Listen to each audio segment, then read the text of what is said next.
Spirit Island, what a board game this is. Let's get straight into my review.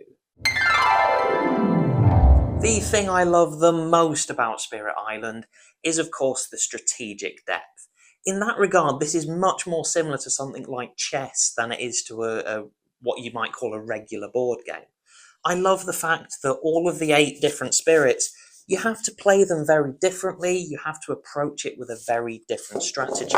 And what's even better is that each decision you make along the way has a direct impact on what you can and can't do. And that in turn has a direct impact on whether or not you're going to win. The strategic depth in this game is absolutely fantastic. When you feel like you've mastered one spirit, you've got the other spirits. And then you can lose the power progression cards. And then you can start with the Healthy Island and Blighted Island cards. And then you've got more complicated spirits and more complicated spirits. And then you've got adversaries, and then you've got different scenarios you can play within those adversaries. And that's before you even get to any of the expansions. The other thing that I really like about this game is that this is probably the first game that I've ever truly enjoyed playing solo. The solo mode in this game is absolutely fantastic because, there's enough variability, there's enough strategic depth as I've been into, that you do feel like you're progressing every time, you feel like you're learning something new, and even if you're playing with the exact same spirit, same board, same setup, the cards are going to come out differently, you're still learning something new. And I really appreciate as well that the solo player game, it doesn't have, a ghost teammate. It doesn't modify the rules in any way or block off certain lands or anything like that. You're basically playing exactly as you would if you had teammates. It's just that you have to sort of strategically think a little bit better. But this game is really good as a solo game, and one of the first that I've properly enjoyed playing on my own. Board Game Bollocks did a video recently where he was talking about which board games throughout history have shifted the board game industry the most, and he was going through it decade by decade. I'm in no way affiliated with him, just a fan of his work, link in the description. But one of the things he said about the 2020s is that there's not really been a board game yet that's properly shifted the needle, properly introduced us to something new, and properly shown us a new way of playing board games or a new mechanic or something like that. I disagree. I think the solo mode on Spirit Island is so fantastic that it basically makes solo board gaming a whole different thing. It's going to elevate solo board gaming to the next level. I'm aware that people have been playing solo board games since forever, but this is really going to ramp it up in my opinion. I think that in decades to come, people are going to be looking back at the 2020s and they're going to be looking at Spirit Island and saying, do you know what? That game started something with regard to solo board game. So that's what I do like, but what don't I like about Spirit Island? The ending can be a little bit anticlimactic. There you go, I've said it. It's often the case that, there's one lonely explorer or there's one town left in one territory, and you know that you have a card that can deal with it, so you know that when we get to the slow phase or the fast phase, that we're going to win the game. You know that. But we've still got to go through the motions of picking a growth option, taking a presence, placing it on the board if that's what you're doing, and then picking up cards, recycling this, doing the slow phase, letting the invaders do their things, and then you can win the game. And that actually happened in both of my playthroughs, both as Shadows Flicker Like Flame and River Surges in Sunlight. Okay, it wouldn't have done with River if I'd have played my cards correctly, but still.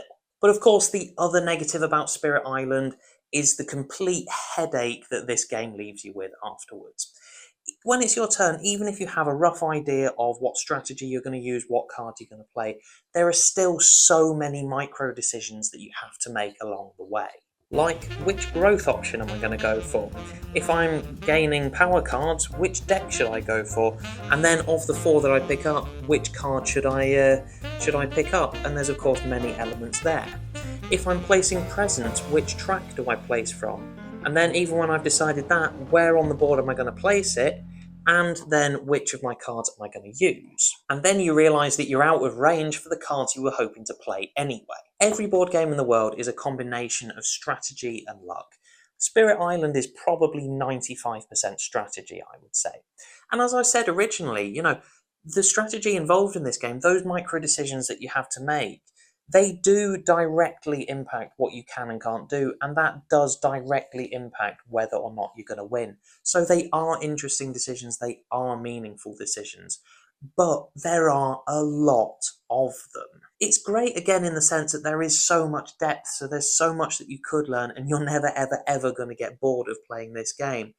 But strategy wise, it does give you a headache because you're never at a point where you can just play without thinking. That last sentence there is probably the most important when looking at Spirit Island, and if you're deciding whether or not to buy it, that's an important thing to keep in mind. You're never at a point where you can play without thinking. I would give this game a score of both 5 out of 5 bananas and also 1 out of 5 bananas, simply because for me, I absolutely love the game. I like the deep strategy. I love that there's so much replayability, and I love that I'm never going to feel like I've mastered the game and I always know what to do because there's so much depth.